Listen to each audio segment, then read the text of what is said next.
Moto Z Play, the siblings of the company's flagship, which offering the same modular feature with lower spec and larger battery. Would you work for your money? Let's find out. This is Sean from Seansationtech. You're watching my full review of the Moto Z Play. Let's get started.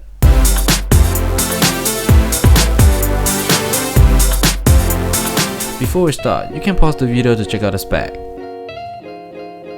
Talk about the design. The phone is covered by two pieces of glasses and surrounded by metal bumper with those at chamfer edges.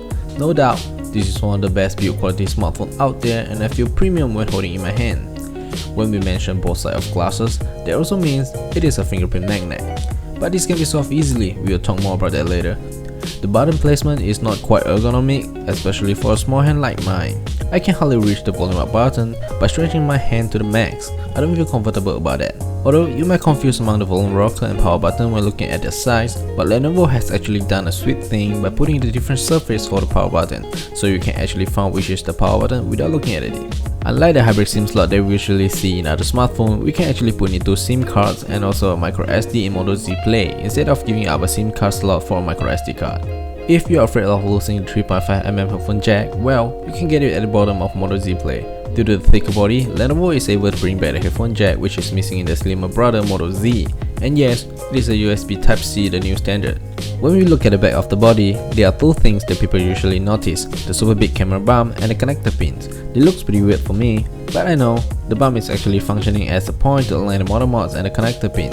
Fortunately, Lenovo provides a back cover which comes along with the phone to cover up the connector pin, camera bump, and also, there's no more fingerprint, yet it looks pretty stylish. Under the 2.5D glass, we have a 5.5-inch Full HD AMOLED panel, which is having 403 pixels per inch. However, it is still a good Full HD display. You are not gonna notice the pixel with your naked eye at a normal viewing distance. When we say it is an AMOLED panel, that also means the black is really black with no light leaking issue. We have no problem to view the screen in every angle, the color is accurate but not oversaturated and maintaining at a certain level of contrast.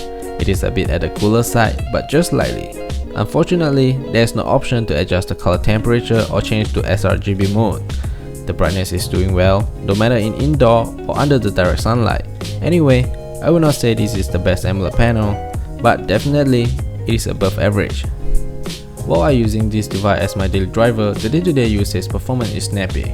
The response is fast and you're not gonna notice much difference between the mid-range and flagship processor.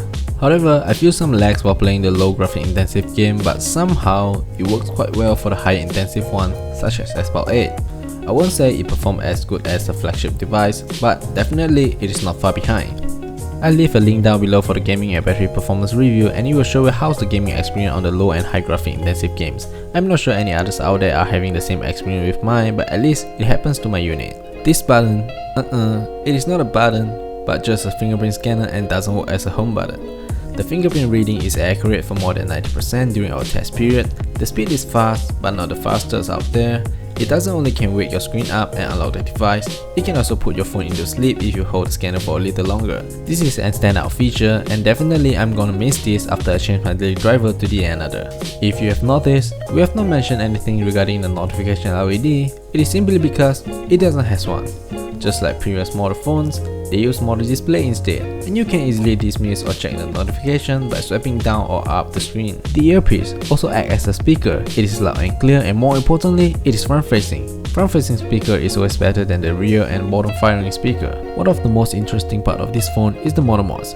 There are a few Motomods out there, but today we have the JBL speaker. In just a snap, we can attach the speaker to the phone, and now the volume is the way louder. If you're worrying about the battery life, you don't have to.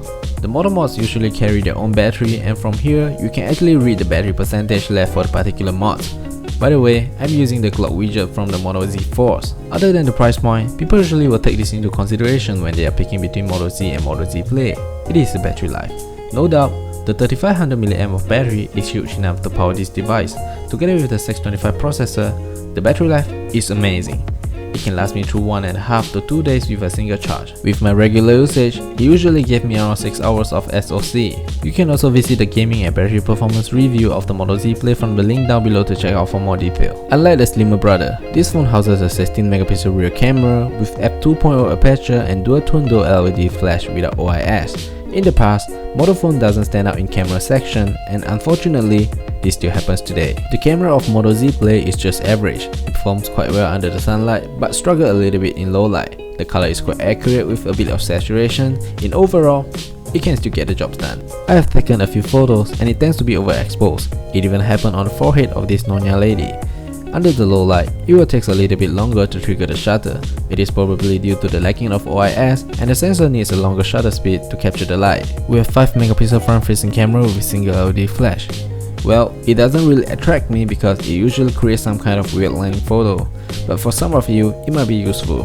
The software experience is pretty good so far. The response is fast at almost instant.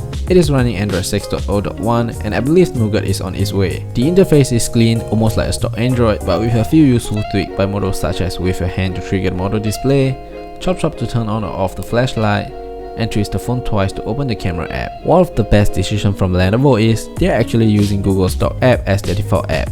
What I mean is, instead of having another calendar app, we have Google Calendar.